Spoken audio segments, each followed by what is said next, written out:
$11,728.21. If you came just for the number, that's it. Feel free to stop watching. But to the rest of you who are serious about making money on YouTube, there's of course a whole lot more to this answer, so you'll want to keep watching. I'm a faceless YouTuber who started from zero roughly a year ago, and I now have over 10 million views across all my channels. In this video, I'm going to take a deep dive into one of these channels. I'll show you how much it cost, how long it took, and exactly how much YouTube paid me for roughly 3.4 million views. I'll be splitting this video into 3 parts: the stats, the cost, and finally a calculation for a rough hourly wage for my time. So if you want to know if you could be making more money as a YouTuber, you'll want to stick around to the end. I don't even know my own hourly wage, so this should be exciting. Alright, let's get right into it and talk about the numbers. This is for a channel I started roughly 3 months back. In that time, I've made 13 videos and garnered roughly 3.4 million views. That means on average, we're looking at about 260,000 views per video. Now, some of you might be thinking that's impossible for a new channel, but the key here is niche selection and understanding the algorithm. I did not just pick a random topic and hope for the best. I spent the better part of 2 weeks just doing research before I even decided what channel to make. Now, one of the most important things to look at before you make a channel is the type of RPM you can expect for that niche.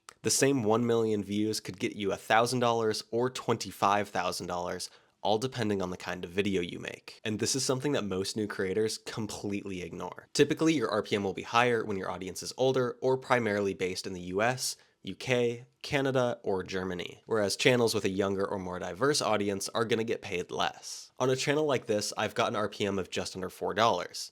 Meaning for every 1,000 views, YouTube will pay me roughly $4. Now I know, $4 doesn't sound like much, but considering each video gets roughly 260,000 views, I'm still bringing in about $1,040 in revenue every time I upload. And since I upload videos weekly on this channel, we can expand this to say that monthly, I should expect to bring in around 4,160 USD from just the one channel. And that's before sponsorship deals, which I can't disclose much about, but I am expecting to bring in around an extra $2,000 a month for those. In case you missed it, that's $6,160 per month on a single channel that I barely touch. Also, yes, these videos are completely faceless and automated. I've got a writer, a voice actor, an animator, and a thumbnail artist who make this channel possible. It takes next to no time out of my day, besides checking in on the team and giving them video ideas. Okay, enough of the revenues, we have to talk about the elephant in the room. Revenue doesn't mean anything if your costs are too high. This can of course be monetary, but these costs can also be your time. Making $6,000 a month sounds great, but if you're spending 200 hours to get there, you might as well get a job at $30 an hour and spend your time just as inefficiently. And yes, YouTube can be a job if you make it one, but you should be looking at it more like a business. So to see if this YouTube automation thing is really worth getting into, first, let's look at my cost to run a channel like this. Since we can only consider the cost of our time once we know if it's profitable at all. In my case, the cost of my videos can be broken down like such. Scripts cost $30 each. I allow my writer to use AI to make the process as inexpensive as possible, while still actually having a writer so the scripts feel human. The key here is finding someone who knows how to prompt the AI efficiently, and then edit the output to still sound natural. I found my writer on a Discord server called Creative Hub that you can access for completely free to build your team. Next, voiceovers cost me $15 each. To save on costs, I do have a bulk deal with my voice actor. That way he has more consistent work, and I get each project done for a little bit cheaper. Now I found my voice actor on Fiverr, but they are everywhere. Animation costs roughly $100 per video. This is the most expensive part of the process, but it's also what makes the content engaging. I filled this role using Creative Hub, but since finding good animators is tough, I would recommend searching Discord servers, Fiverr, and Upwork to find the best person. Quality can make or break a video, so don't cheap out here. Lastly, my thumbnails cost $10 each. Now they are so cheap because the images I use in them are fully AI generated, but this is actually a job I kind of enjoy doing, so most of the time I just do it myself for fun. To play fair though, I will still include thumbnails in the cost. Now do keep in mind that thumbnails are 50% of your success on YouTube,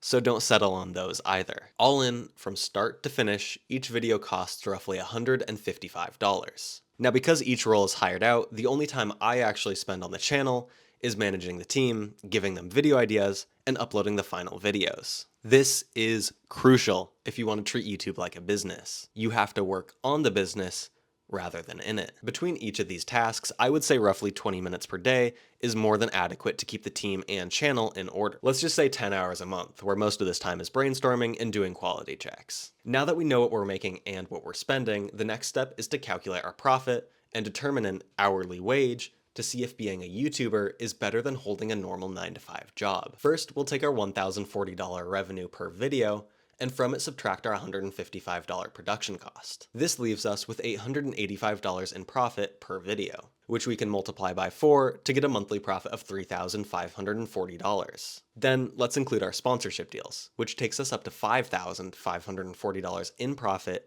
per month. This means that at the 10 hours per month that we calculated earlier, our expected hourly wage is, minimum wage workers, you might want to cover your ears, $554 per hour. Considering the fact that the average American makes $30 per hour, this is a no-brainer, but it gets better. And that's because I conveniently forgot to mention one thing, and that's that I don't actually spend 10 hours a month running this channel. I hired a channel manager to keep the team and weekly projects all in order. And not only does that manager manage this channel, but 5 of my other channels at the same time. So yes, being a YouTuber, in my opinion, is better than a normal job.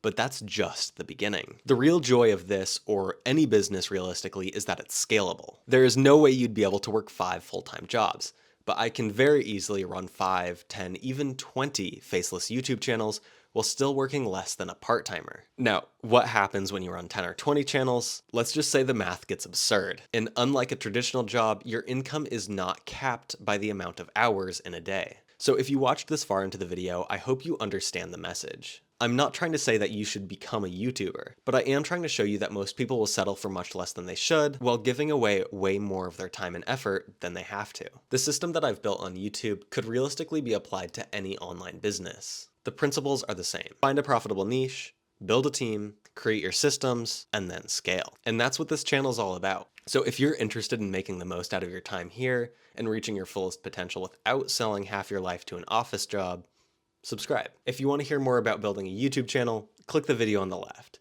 And if you like what you saw here, click the button on the right to subscribe. And thanks for watching.